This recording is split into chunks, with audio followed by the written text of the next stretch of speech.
Hi there, this is a recorded panel discussion. My name is Simon McCleave, and I've been joined by two fantastically talented, successful Welsh crime writers, Mark Ellis and Cheryl Rees-Price.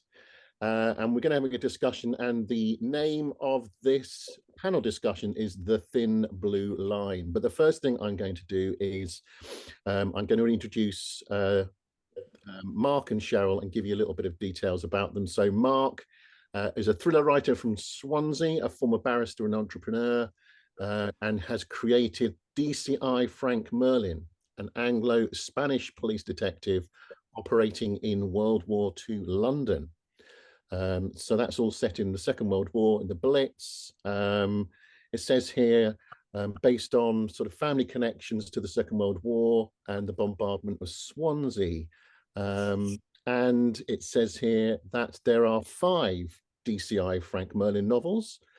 And Mark has also been listed for a Crime Writers Association historical dagger. So that all sounds incredibly interesting and fantastic. Cheryl, born in Cardiff, to a small mining village on the edge of the Black Mountains in South Wales, where she still lives with her husband, daughters, and 2 cats, which is very good. And worked as a legal clerk, and now a finance director.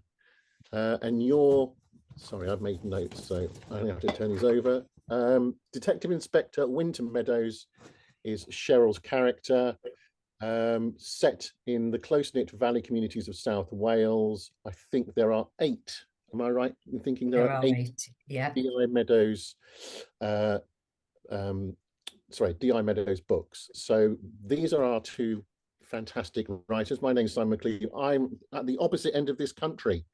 I'm up in North Wales, and my books are set in Snowdonia. So we have a broad stretch in terms of our geography. So Thin Blue Line, I'm sort of thinking about police procedurals, really. And I sort of, the first thing I thought about was how far back we go with, all the way back to Sherlock Holmes, that the idea of police procedurals and detective novels are as popular as they are. I don't mean they're popular now as they were 120 years ago. And I'm just wondering why you guys think that. What's this kind of ongoing fascination with detectives and police procedurals? Cheryl, if you could start us off on that would be great. I think it's because you get a chance to play an armchair detective whilst reading the books. You know, you've got this fabulous cast of characters and suspicion falls on each of them. So while you're immersed in the story, you get to use your sort of logic, your puzzle side of the brain, where you try and work it out before the detective. So I think there's something about that, solving the puzzle, that draws people to detective fiction. And yeah, and like you say, it's been years of it, and that from, you know, Agatha Christie, one of the most yeah, absolutely, a famous one, who created these real intricate plots, and whole red herrings that go in there, and fascinating mind that she could come up with those puzzles. Yeah. Mark? Well, I suppose if you're writing mysteries, I mean, that's what these are, whether they're police procedurals or something else. The main ways in which you do it, you either have a policeman or you have a private, you have Poirot. Very occasionally you can have a mystery in which something happens in a family or in a company, and someone who's a protagonist in that way ends up working out what happens. But I guess of mysteries, I'm not sure what percentage is police procedural and which is private eyes, but must together account for a huge chunk of that stuff. I was interested in writing. I've always liked mysteries and detective stories and so on. So when I took up writing, which was after I'd been in business for many years, I'd always wanted to write. The first thing I actually decided on was the period, and I decided on World War II for various reasons, which I can go into later. Yeah. But, when I then investigated World War II, I discovered that, contrary to what I'd have thought, and I think to what most people think, there was a crime boom in the war. And in England and Wales between 1939 and 1945, crime grew by 60%. And I thought, well, that's interesting. And also, the word thin blue line is probably appropriate for wartime policing, because obviously they lost a lot of people to the army, and they ended up recruiting, youngsters and old men, but they were stretched, particularly in London. Yeah, no, absolutely. I think, I'm sort of looking at the word procedure. I think we are not only are we kind of absolutely fascinated by a lovely puzzle, her whodunit, in that sort of traditional Agatha Christie style, but also we're fascinated, whether it is your books, Mark, in the Second World War, or whether it's more modern, about the procedures of police, whether it's forensics or the development of the fingerprinting and the digital stuff now we have, or how what are the methods that detectives and the police use to solve crime. And I think we're endlessly fascinated by that. And if you mix that in with a really well structured sort of whodunit, then I think that's what draws us all in. So I just wrote down research, because I think obviously having looked at yours to start, what you've written to start with, kind of slightly frightened by the idea of how much research you must do to write your books. In fact, it kind of went, I'm just sort of, my hat's off to you, because I'm guessing to get that to feel authentic must take a lot of work. Yes, I mean, I guess 5 books into a series, I'm now writing the 6th.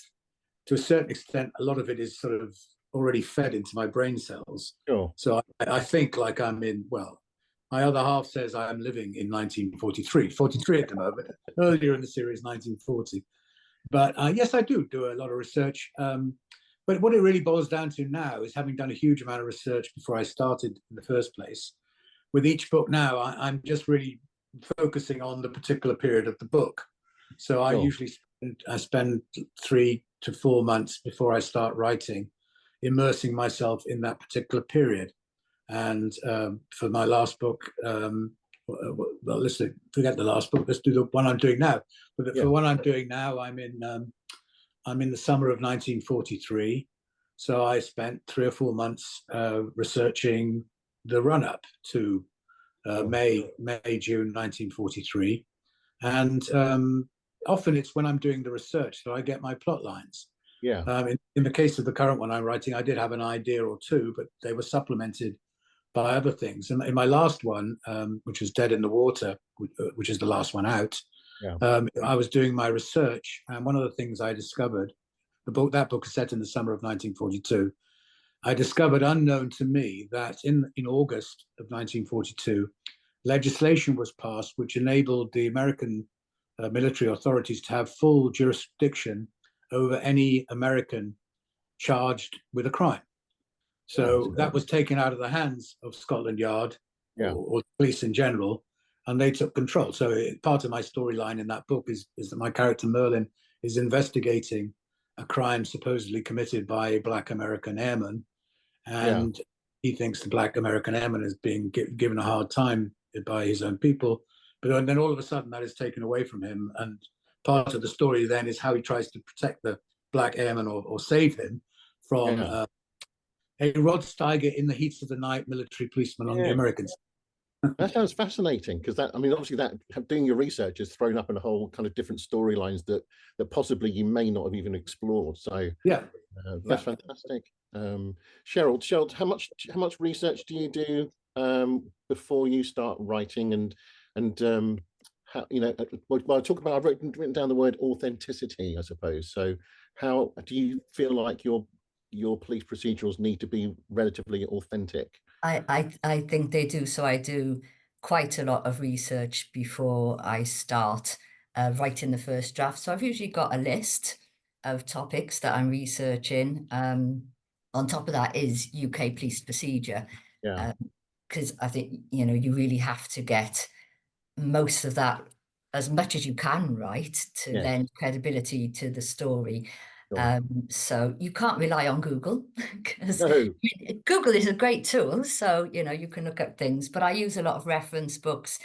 There's books out there that have been written by retired detectives specifically for crime writers.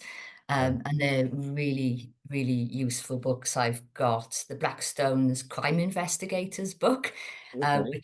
which the police use. So I dip in and out of that to make sure, you know, that I've got details like interviewing suspects, time in custody, forensics.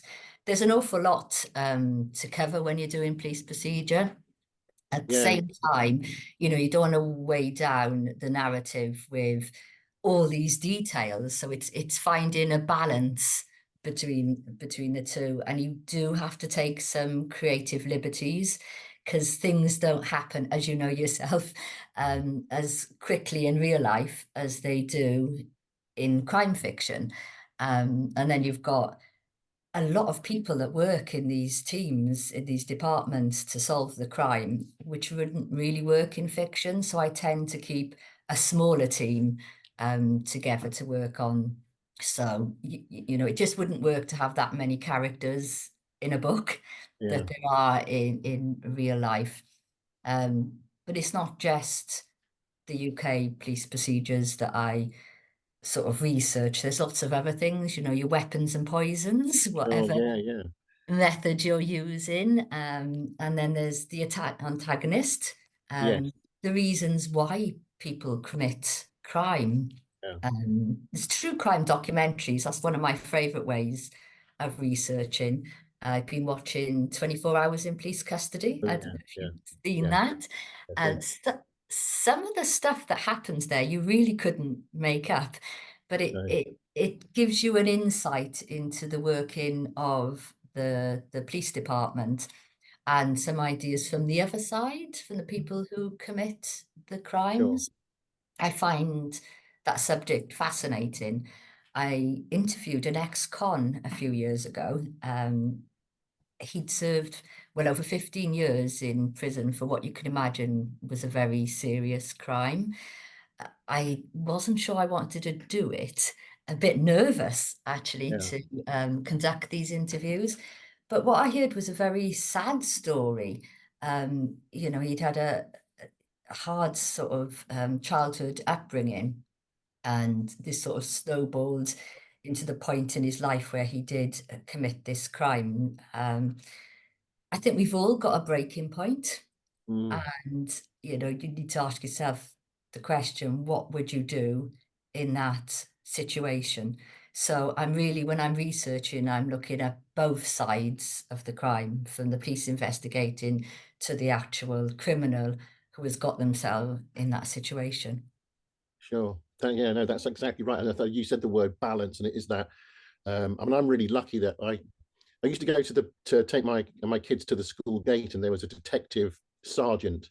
Well, he was a detective constable at the time from Wrexham Police Station. So I used to get talking to him before I started writing. So I was very, very lucky that when I started to write, he seemed to be very enthusiastic. So I can still, he has read my first couple of books, but also I can give him a call and sort of run stuff past him. And as you said, you know, I've been in for a couple of kind of days in the police station, and there's a lot of paperwork, and and a lot of stuff that's not particularly exciting. And I suppose our jobs as writers is to kind of for me, this is just a taste thing. I want it to feel authentic, and I want readers to feel like this stuff could happen. But obviously there's also, I don't want research to get in the way of a good story. So it is a balance, isn't it? Of kind of, I've always said that I think Jed Mercurio, the writer of Line of Duty, does a very good job of making his stuff sound authentic. But if you speak to a police officer, they'll tell you that it's absolute nonsense. But the way he uses acronyms and kind of, you know, slang and code and all that kind of language, I think he just has a way of making it feel very authentic. So it's a real balance, isn't it? I think. I have a sort of a slight cop out because I'm set in the war. Is I don't Yes. have to worry about things like DNA and No. cameras or anything like that. My life is much easier. It's good old-fashioned police work, you know. Fingerprints, yes, but more fundamental. I don't have to live in the present too much, so that's a lot easier. But I rely very heavily on things like diaries. I mean, obviously I read histories, but diaries are good to give you the flavor. Yeah. And you know, there are obviously most of the diaries that are out there from the war are from the you know, the aristocrats and the nobs, the Channons and the Nicholsons and people like that, which is all interesting because that's helpful in placing the development of the war in context. And in the context of my books, I try to put the historical period into the books so people know what's happening in the background. But I agree with you, Cheryl. Sure. You've got to avoid sometimes putting too much detail in. So when I come to my editing, there's huge reams of historical information. I just get rid of it and chuck it out. But diaries to help, and you know, there are diaries by people who lived through the Blitz. You know, there's one I forget his name at the moment, but a young lad who wrote a very magnificent diary about the Blitz years and so on. So yeah, there are lots of sources out there, and good old-fashioned war film. That's always helpful. Yeah, absolutely. Yeah. No, I think that was interesting what you were saying about you know, I suppose in some ways we're writing a modern police procedural, you're bogged down with that kind of technology because, you know, these days there are trackers on cars, there are trackers on phones, there is surveillance everywhere. So for someone to actually go missing or for someone to flee the scene of a crime and vanish, it's really hard with all the, you know, and the DNA and all that kind of stuff. So actually, yeah, there must be a relief setting it in the 1940s where someone could jump in a car and disappear. So, well, you have to, you know, you have different things. Today, I've been writing where part of the evidence is going through an ashtray and trying to work out which cigarette someone was smoking. Oh, okay. And one of my other plot lines, the period I'm writing of, very few private cars were allowed on the road. Yes. So if there was a car on the road and something bad happened nearby, you had a better chance of actually specifying it. Obviously, they didn't have the computerized details of all the registration numbers and so on. So you just have, I mean, you can get into complex stuff, but it's just a different period of life. No, I mean, it's fascinating. I think all that stuff is fascinating, isn't it? I think. So, did you? I just Cheryl, did you always want to be a writer? I'm just trying to work backwards and go. Did you kind of, as a kid, did you write creatively, or is it something suddenly kind of sprung upon you, or? Yeah, it sort of came out of the blue, really. I used to write poetry and also make up stories for my girls, my daughters, when they were young, and I quite enjoyed that for them. And I wrote a couple of plays for my local church, and I enjoyed the audience's reaction to the characters and the story. And I just sat down one day and thought I'd like to write a book. I didn't set out to write a police procedural book. It was just an idea for a story that happened to be a crime story, and I needed a character then to solve that crime, which came in the form of Winter Meadows. So the series just started from there, and once I started writing, I carried on, and I really enjoy the process. But it wasn't something that I thought about doing when I was younger. So it's become, it sounds like very organic in some ways. It's not like you've had a kind of burning desire to be a crime writer since you can remember. So no, falling into it. No, yeah, quite very accidentally. I surprised myself. That's not what I expected. Mark, what about you? I did actually want to write from a young age, and I do remember writing my first great work when I was about 10 for an essay competition in school in Swansea. Yeah. It was called Spanish Gold, and it was set in South America, Cortez sort of stuff. And years later, many years later, when I was writing my second book, Stalin's Gold, which is about some gold, I have a throwback scene going to the Aztecs, which I think could probably have been drawn from my 9-year-old essay, which I really enjoyed.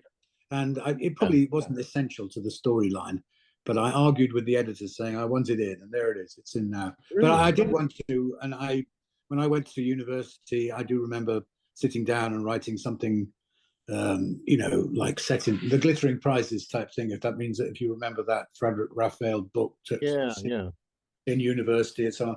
But then I became a barrister, and I was too busy, and then I went into business and I was too busy. But I always had it at the back of my mind.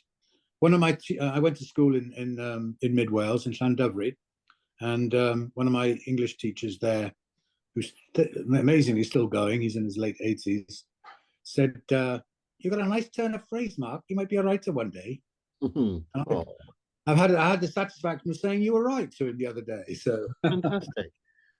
Mark, I mean, you said you're working as a barrister. How much do you think has that influenced the way you've written your books at all, in terms of? Not a lot. I didn't do it for very long because I didn't really like it. It was what I didn't like in those days. That's still the same actually. When you start out, you don't get paid for like 18 months after. Yeah, that's right. Yeah. So I had a situation where my mother was funding me, and I didn't really like that. So I think it's a useful way, cast of mind, and I'm sure that things I learned then have helped me when I'm drafting stuff. But I would think more general life experience. I've had a sort of interesting up and down business career where I learned a lot and saw a lot of interesting people, some bad people, some good people. So some of them are featured in my books as good or bad people. But so what happened with me is that I eventually started my own business, a computer business, with my a partner, and we had many ups and downs, but eventually it was going well, and we were lucky enough to sell it. And then so I had a bit of money, and I thought, well, I've got no excuse now. I've got to give it a go, and that's when I started invented Frank Merlin. Brilliant. Well, that sounds good. Yeah. No, I mean, sort of almost I suppose in contrast, I've sort of obsessed with crime since I was kind of like a child, which I'm not sure is a good sign for my sort of mental health. But I sort of liked, the Enid Blyton. I kind of just that as soon as I started reading The Secret Seven and the Famous Five books, I just went, I love anything where you're trying to work out the mystery and try and solve the puzzle. And then it moved on to Sherlock Holmes or Agatha Christie and Fleming and just, I suppose, and everything I watched seemed to have, whether it's like the Sweeney or whether it was like a sort of, a gangster film, I kind of everything I was drawn to was kind of crime or stroke detective related. So I sort of feel like in some ways I was destined to, because the other thing is I've been asked, well, I'll ask you this question, but I've been asked, would you be able to write in another genre? And I just absolutely blank. I mean, I don't read anything and I don't watch anything. So I'd have no idea. How about Mark? Would you be, if someone said, can you write a science fiction book? Would you just be absolutely lost, or? I reckon I could have a go at it. I mean, I did go through a phase. I did go through a phase where I read an awful lot of Philip K. Dick, who I think is a rather magnificent writer, and Robert Heinlein, and a whole bunch of the famous science fiction ones. And the phase was about 5 years, but I have to admit I haven't read one for a long time now. But I think I could have a go at it. Yeah, I mean, I wouldn't mind a go at it. In terms of other genre, I've not so much books, but I've always fancied writing a sort of comedy series. But I'm stuck in probably the comedies that wouldn't be able to show now. So I love things like Round the Horn, and thing with Kenneth Williams in it. Yes. Which might be a bit of a stretch now, I suppose. But Cheryl, what do you think if someone came to you and asked you to write another genre? Would you just say, I'm police procedural and that's it? Probably. I think like you, a lot of the TV I watch or books I read is crime related. So maybe some historical romance fiction, to completely get away from it and go back in a different time period, like Mark has done. I think would be quite nice to do the research on that. And all the niceties and glorious costumes that they wear. We're very Bridgerton, but I think at the moment I'll just stick to crime. I like historical fiction a lot. I mean, I do read quite a bit of historical fiction. One of my favorite writers is no longer with us, is Gore Vidal, who wrote a fantastic series about the various presidents in America, or not necessarily presidents. I mean, the first one in the series is called Burr, about Aaron Burr, and there's one about Lincoln. It goes all the way up to the 50s. I wouldn't mind having a shot at something like that. Yeah. Oh, good. Okay, so for me, location is incredibly important. I've written 2 series, one set in Snowdonia and one set in Anglesey. So, and for me, the locations throw up storylines, but also they're, in terms of the atmosphere of my books, I kind of, you know, Snowdonia it has all the kind of Welsh myths and legends and Arthurian legends, and it has different landscapes. So I'm just sort of wondering, how important is location to your books, and how does it? Can I just like ask, Simon, why did you choose? Are those are your? That's where you come from, Snowdonia, Anglesey. Oh, actually, I'm a South Londoner in exile, but I'm married to a woman from North Wales, so we Okay, moved up. I was thinking you didn't sound very North Walian, but No, I'm not very North Walian. Well, I've been here 15 years, so I'm guessing I'm getting close to being a North Walian. yeah. I think it was that thing of being so close to Snowdonia and going out and looking at this staggeringly beautiful countryside and landscape, and realizing, and also realizing that no one had written a series of police books set there. So I just went, well, this is perfect. So, but it doesn't, for me anyway, I can just speak for my books. My locations do inform that they are a kind of strong part of my sort of, almost like a separate character in the backdrop. So, Cheryl, how do you find using location in your books? I think they're hugely important. And then, like you say, you draw inspiration from the location. So I do a lot of hiking in my local area, which Yeah, is sort of Brecon Beacons, Carmarthenshire. And you've got these wonderful waterfalls and reservoirs and caves and even old mines that you can explore. And they're very remote, no CCTV, and a lot of time, no phone signal. So for yeah, me, they're the ideal place to commit these crimes. So quite often when I'm walking, I think this would be the perfect setting.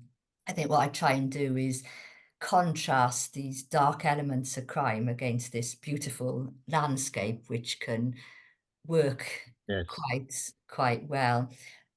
Added to that, you've got these small villages, close-knit communities. You have generations of people that have lived there for years, and everybody knows each other's business. yeah, It can be quite claustrophobic, I suppose. In the books, you've got this sort of claustrophobic atmosphere of being within these communities, and like you said yourself, they almost become characters themselves, the locations and these small villages. So yeah, they're very important, and they inspire the writing that I do.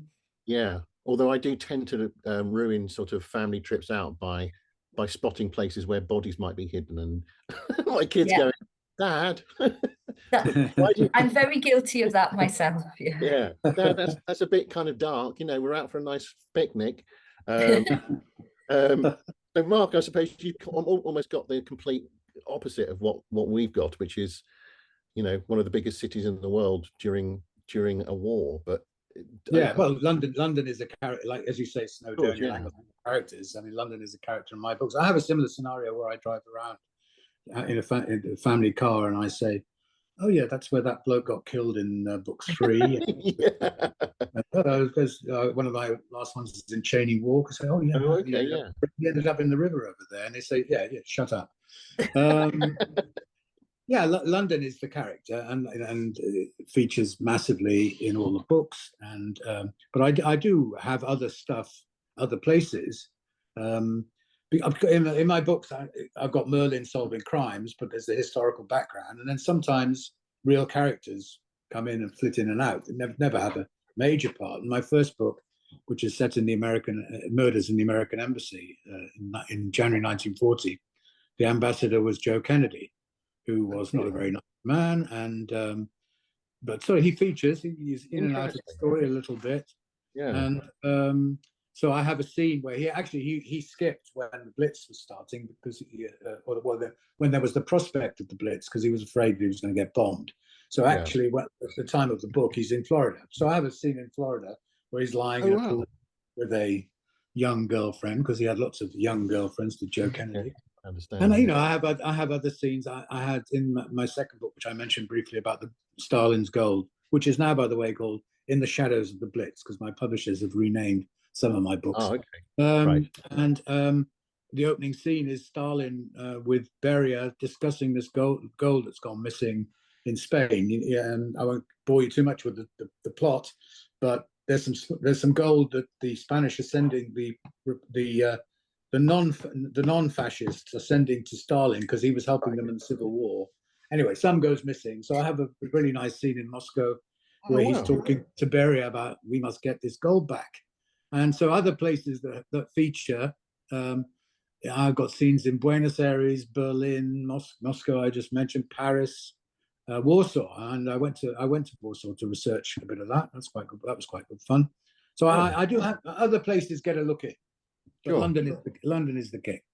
Do you spend a lot of time in London, sort of looking around? Yes. I live in central London, and I go. Yes, I go, and it's a good job you do. Sometimes I write it about an area that I know quite well, and then you get something wrong. Again, in the last one, someone ends up in the water off the embankment, and I described the wall in the embankment, and then close to where I was about to be published, I went and I checked, and I had it wrong, the height of the wall, which is actually quite relevant to the story. So I made a late minute change. But yes, I do like to check out all my locations in London. Yeah. I do have a little bit of Welsh in the books. I have a couple of Welsh characters. In my first book, there's a sleazy nightclub owner called Maury Owen, and also I think there are a couple of others in that book. But in my latest one, I've introduced a new constable. I'm still undecided whether I'm going to go with this or not. But in the book, as I've drafted it, his name is Price, and he's a detective constable. And of course, all his colleagues call him Tech the Tech. It's a Welsh joke. That leads me on quite nicely to my next question, which is this is a Welsh crime writing festival. So how important is the Welsh element in your books, if it is important at all, Cheryl? I think being born in Wales and I've lived here all my life, it was inevitably going to play a big part in my writing. So when I'm writing these scenes around the beautiful countryside that I live, I like to think that maybe I can bring a little bit of my home country to my readers. And there's, a lot of talented writers now, crime writers coming out of Wales. So I think it's nice for them to be known, or for Wales to be known for something other than just the rugby and the singing. Don't mention the rugby, Cheryl. Please. No, we're not mentioning this year's rugby. So. Maybe the football if it goes okay tonight, but we'll see. Yeah. And Mark, you were saying that obviously there are some Welsh elements. Well, I haven't got much Welsh location, but I've got Welsh characters who just refer. So my the tech comes from Swansea, which is where I come from. So he references things and places in Swansea. And I still have an ambition one day to try and get Merlin down to Wales, but I haven't quite come up with the idea yet. Yeah. But it's a great, I mean, obviously being part of Crime Cymru and the festival and everything, all that's happened in the last few years is really, really great. We've got so many up and coming Welsh writers, so many people have joined in with us, and it's very exciting, I think. Yeah, no, absolutely. I think what was interesting for me is my Snowdonia series is about a South Londoner, a female DI, who is looking for a quieter life, and she retires. Well, no, she doesn't know she's going to retire, so she decides to move to North Wales, where she used to holiday, to Snowdonia, where there will be no crime, and she can just sit at a desk and basically see out her pension. And obviously that doesn't work, because otherwise there'd be little does she know. Yeah, little does she know. But what was nice for me as a Cockney, well, I'm not Cockney because you can tell from my voice, but it was interesting as a Londoner coming to small town North Wales with my preconceptions of what Welsh culture and what small town Wales is like, and also kind of Welsh people's perceptions of what someone from London's like. And I could write that in my books because as an outsider, I kind of got a different perspective on North Wales and Welsh culture. So it was fascinating, and I suppose it was my journey, so I got to write about that. So I feel that there's a little bit of me that's Welsh, and my children are half Welsh, so I'm claiming that as well. Just also interested in writing processes. Just wondering, what is well, let's start with planning. Cheryl, do you plan your books? Do you write and see what happens? Do you work backwards or plan, or how does it work? I plan meticulously.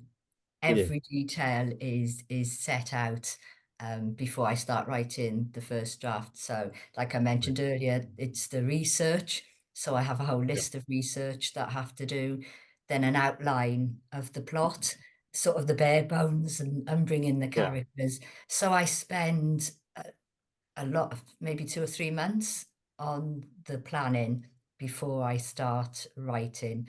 Sometimes I don't always stick to the plan. The No. characters can go off in different directions, which might sound strange that they have a mind of their own, but they do. Because you get to know these characters fairly well, even though you've created them, and sometimes they just don't, they won't go in the direction that you want to. You get pulled in different directions, so you can go off of this plan, this carefully laid plan, Sure. but I've usually try and steer my way back to the point for my twists and turns. But I know, Yeah. basically what's going to happen and who did it. I've never had a problem where I've changed my mind of who did it Yeah. at the end of the day. So yeah, I'm a planner. Great. And Mark? I'm the exact opposite. I'm Oh, pants. That doesn't mean that when I sit down to write the book, I have got no ideas at all. I just go. Obviously, being in a series, my time is like the time setting of the book is slightly predetermined. Sure.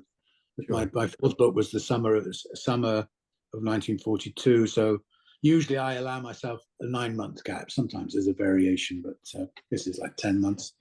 So as I say, I do the research and some of my ideas come then. But often I've got an idea before I even do the research, and it's usually a background. So for my fourth book, which is called A Death in Mayfair, I had been doing some general research, and I had discovered that in London during the war, there were about 16 or 17 film studios, which seemed quite a lot. And two or three of them were taken over by the government for propaganda films, but the rest of them were churning out films. And there were the well-known one, Ealing, Shepperton, Bray. Bray was down on the Thames, and that's still going. And I just thought, why don't I invent a film studio and bump off a film star and then see where that goes. So that was in my head on day one. Yeah. And so then I just go and I worked out who usually I have at least 2 murders in my books, and they often seem to be interlinked. Yeah. So I invented the 2 murders, and I invented these various characters, some of which drew from real people.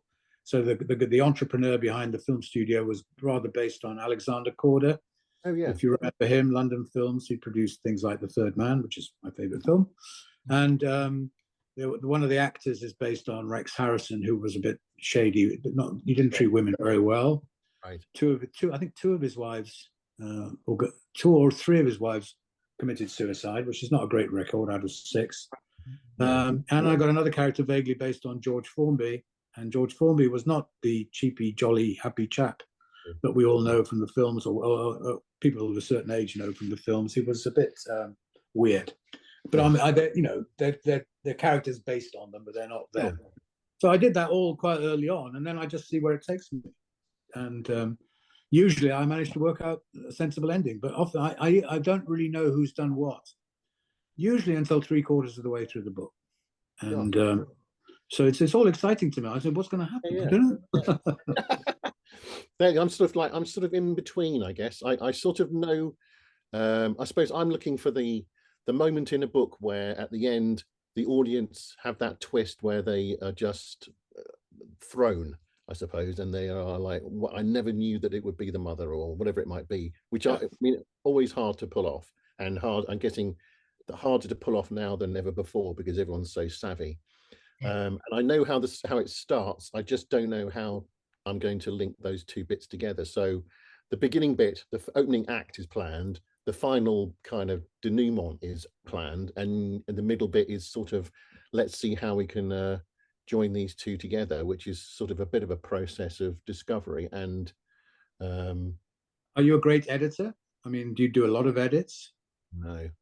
no, I do 20 edits, at least 20 edits. do you? Wow. Yeah. Wow. And usually, often in that space, some of the story can shift quite dramatically, as you said, Cheryl. You know, sometimes you change your mind about something. yeah. But I enjoy. That's the thing I enjoy. Writing the first draft is hell, but once you're down to editing, I can keep going forever. But you know, obviously, compared with most people, I think maybe I overdo it. But there we are.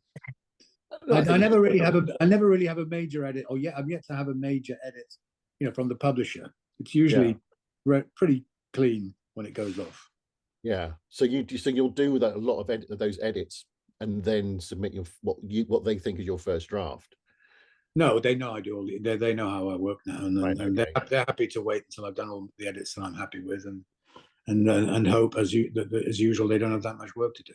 So there's always a time when they might tell me this is complete rubbish and restructure it completely, but I haven't reached that point yet.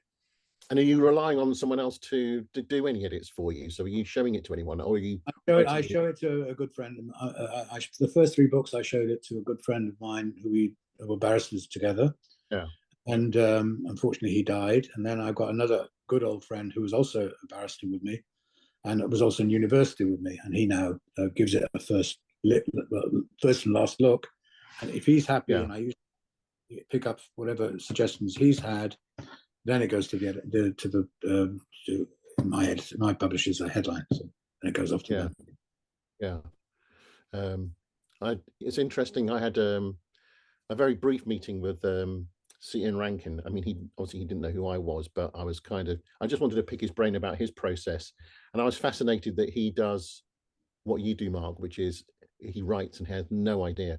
He just writes the first draft and sees what happens. And it terrified me, the whole idea of, he didn't know what the crime was. He didn't know who did it, how it was going to get solved, but he kind of knew the milieu. So he kind of it could be like a local politician who got caught somewhere or doing something.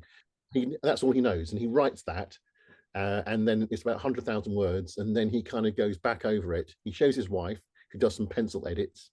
And then he goes and writes what he thinks is probably his first draft. And I thought, well, he's doing pretty well at it. So I'm guessing, you know, if it works, but the idea of doing that makes me absolutely terrified. My third book, which was actually the one that got nominated for a Dagger, my first draft was 200,000 words. Wow.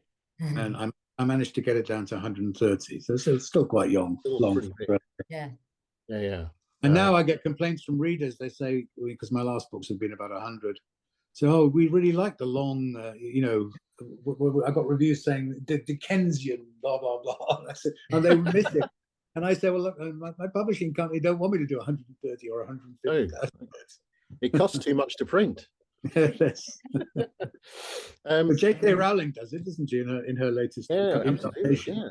I think the last book was about 800 pages, wasn't it? Her last one is.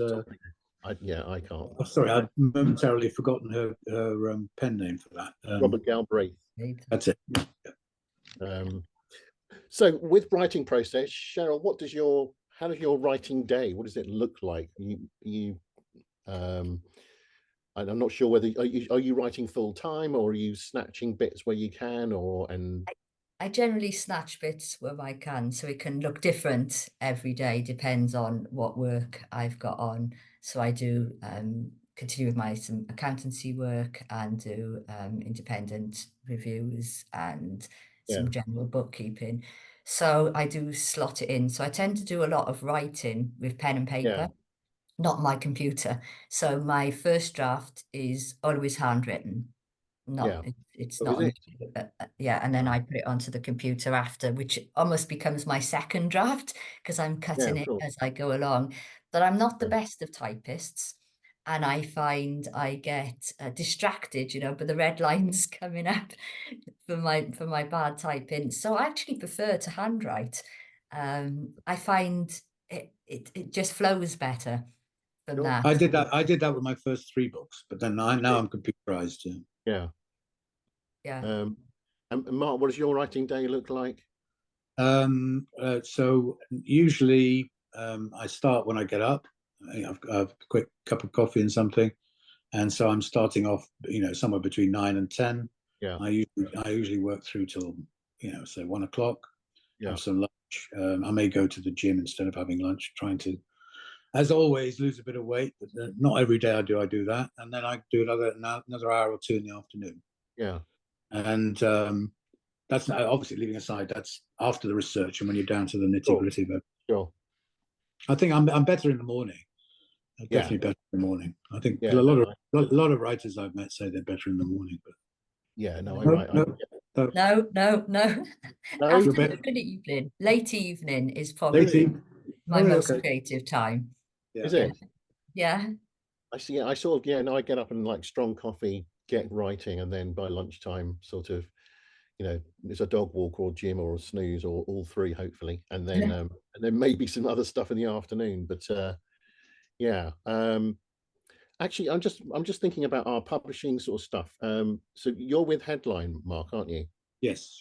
And how have you found that being with a big publisher? That's good. I've gone the sort of I started out self-published. So I wrote the first book, and the first book took me about 5 or 6 years. I didn't know what the hell I was doing, etc. And I sent it out, and I had the usual rejections. I found an agent who was close to retirement, but he took an interest in me and encouraged me to think I wasn't wasting my time. But he couldn't find a publisher for me, so I went with Matador. Who were very good. I really, I think they're very, and I think they've gone from strength to strength. So they published the first one. Then I went to another smaller one, which was like a hybrid self-publishing and publishing. Yeah. And then I went to a small Welsh publishing company called Accent Press, which is based in Cardiff. I don't know. Do you know them, Cheryl? I was. You were? Okay. I was with you. Yeah. Hazel Cushion. There you are. Yeah. Then Accent got taken over by Hachette. And so and Headline acquired me. And so they published the last two. And I think there are good things to be said about a small publisher and good things to be said about a big publisher. Sure. But no, I've got nothing but praise for all of my publishers. Good. And Cheryl, you're with, I did try and look you up, but I couldn't work out whether you were an indie publisher or you were with a small press I'm with the book folks. Right. The book folks. So like Mark, I was with Accent and then sort of went to Headline, but I moved from there to the book folks, which I remain with. I have a really great team behind me there, and I'm very happy with the little home that I found. I think that's good. You really need to gel with your publisher, I think, and the people you work with, and put your trust in them. And I've been really lucky to have found the publisher that I did. Yeah, great. That's great. So because I completely started by self-publishing, indie publishing. So my whole Snowdonia series is through my own publishing company, which seems to have worked okay. But now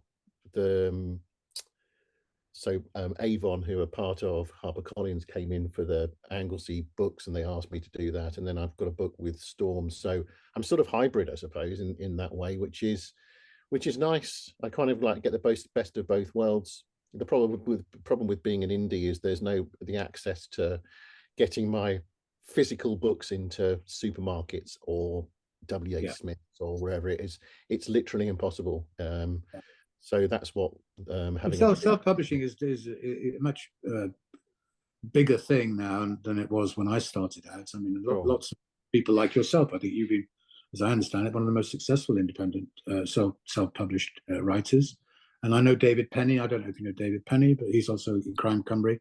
He writes all about, and there's a long list, I think, of people who have made a great success of self-publishing. Yeah, it's a lot of hard work, I think, isn't it? Because you're going to have all the different hats, the marketing and I mean, you delegate now. I suppose when I first started, I did everything, but very quickly I had to delegate everything. Cover design, running ads, and all that stuff became something where I now have a little team which is nice, but it's kind of a lot. It's a fair amount of work, but I think creatively there's also a little bit more, maybe a little bit more control. So and I suppose that's all I know now. So, but yeah, no, it's done all right for me. I'm aware that we're moving fairly close to the end of our session. So what I thought we might do is, if there are any aspiring writers sitting watching us today, I wondered if you had any advice for them, Cheryl, of, you know, what should they be doing, and what should they, you know, how to become a writer? How do you become a successful writer? I think just write, because sometimes you read all this advice, and there's lots of books on how to write a novel, and you know, a podcast, and you can get weighed down with that, and it can dampen your creativity. Yeah, So my advice is just go ahead and write. You know, get that first draft down on paper, and go from there, and then take the advice. Don't be afraid to yes, do it. yeah, Yeah. yeah. I What do agree. you, I agree because I've never had a writing lesson in my life, and some readers may say it shows, but I think I've come to I found out my own technique, my own way about how to do it, and by trial and error. And that's what I think people. I'm not saying people shouldn't go to writing courses and whatever, but I think just sitting there and putting stuff on paper. People always say to me, "How do you write a bookmark?" And I say, "Well, you sit at a desk for a very long time, but you make sure you do at least, you know, several hundred or 1,000, 2,000 or 3,000 words a day if you can manage it, and you keep going. And at the end of it, you have a long manuscript, which is potential to be created, turned into yeah, a book." And the other thing yeah, is also not to be everyone. I think, and very few people go through this whole career, this sort of writing career, without being turned down a million times. You've got to have a yes, thick skin, and you've got to plug away, keep at it. yeah, As yeah. Churchill said, keep buggering on. I like that. Yeah, no, I've always thought that, you know, I get people coming up, if I do a Q&A, people coming up and saying, I've got this great idea for a book, and I say, how much have you written of it? And they, oh, well, I haven't written any of it. So I think it is that thing of just start writing. And the other thing is people being too frightened to show it to anyone. And it doesn't matter whether it's your mum or your husband or whatever it might be, but actually get used to writing something down creatively, showing it to other people, getting some feedback and going back to it, rather than kind of being too that kind of, and I know it's a leap of faith and makes you vulnerable, but if you're going to be a working writer, you have to get used to writing it, showing it to people, and being able to take some form of criticism on it or making it and improving it, I think. But as you were saying, Cheryl, it's just like, just keep writing. I think just keep writing, and whatever interests you, even if you're writing 100 words a day to start with, and it's just a kind of stream of consciousnness, but get down there and write stuff rather than. And the fact is also, when you're writing, I mean, whether it's, you know, I'm more not so much of a planner as you Cheryl, but when you're writing, ideas come to you when you're writing. The physical act of writing, Yes, whether it's longhand or on your Word, well, you got this character, and you suddenly think, well, it looks like this, and he does this, and then he says something out of the blue that you haven't really thought about yes, before, and that yes, provokes someone else to say something else, and then you've got a scene, and then you got a story. yeah, absolutely. Doesn't happen if you don't write. No. Now I think that is an absolutely brilliant way for us to start to round up the session. So what I want to do is a huge thank you to Cheryl and Mark for coming along today. I've had a really, really interesting panel discussion, and I hope everyone out there has enjoyed us talking about police procedurals and writing crime books, and being into the Welsh elements and stuff. So huge thank you to you guys, and I'll leave it there. Just a reminder that next year's festival is going to be in April, and it's going to be in Aberystwyth. Thank you, Simon. Thank you, Thank you, Cheryl. Simon. Thanks, guys. Bye now. Bye.